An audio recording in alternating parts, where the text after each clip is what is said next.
Thank you, Mr. Speaker. S. 1147, the Prevent All Cigarette Trafficking Act of 2009, or PACT Act, will allow law enforcement to strengthen their efforts to combat illegal smuggling of tobacco products. Every year, tens of billions of cigarettes are illegally smuggled across state lines and across borders, cheating state and local governments out of much-needed tax revenues. In fact, tax evasion is a chief motivator for cigarette smuggling, buying in a state where the cigarette tax is low and selling illegally in a state with a higher tax. The smuggler can sell at a discount and still turn a nice profit.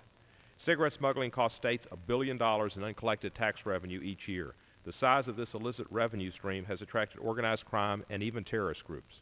Because of the interstate scope of this criminal activity, as well as its sheer magnitude, states cannot adequately address it on their own. It has long been recognized as a federal matter. In their federal statutes, the Jenkins Act requires reporting interstate cigarette sales to tax officials in the buyer state, and the Contraband Cigarette Trafficking Act prohibits knowingly dealing in contraband cigarettes or smokeless tobacco. But these statutes in their current form are no match for the Internet. The Internet is being used to shepherd tobacco products across state lines in massive amounts, and the existing federal statutes are unable to effectively stop them.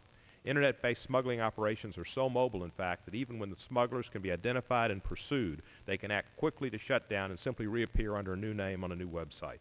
The PACT Act addresses the shortcomings in current law by targeting the delivery systems for illegal Internet tobacco sales, the postal system, and commercial delivery services. First, the bill criminally prohibits, with limited exceptions, sending tobacco products through the U.S. mail. Second, vendors using commercial delivery services for retail sales are required to notify the tax authorities in the receiving state, conspicuously label all tobacco products, verify that the purchasers are of legal age, and keep careful records of all sales. And third, the bill raises the offense of cigarette trafficking from a misdemeanor to a felony. Finally, the bill also authorizes the Bureau of Alcohol, Tobacco, Firearms, and Explosives to inspect the premises and files of sellers of significant quantities of cigarettes or smokeless tobacco.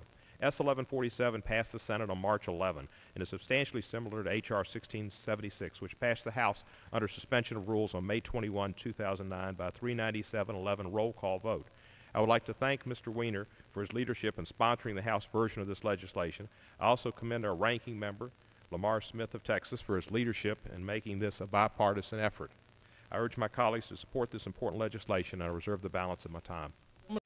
Thank you, Mr. Speaker. I just want to commend both the ranking member, Mr. Smith, and Mr. Weiner. This is bipartisan, bicameral, and bilegally.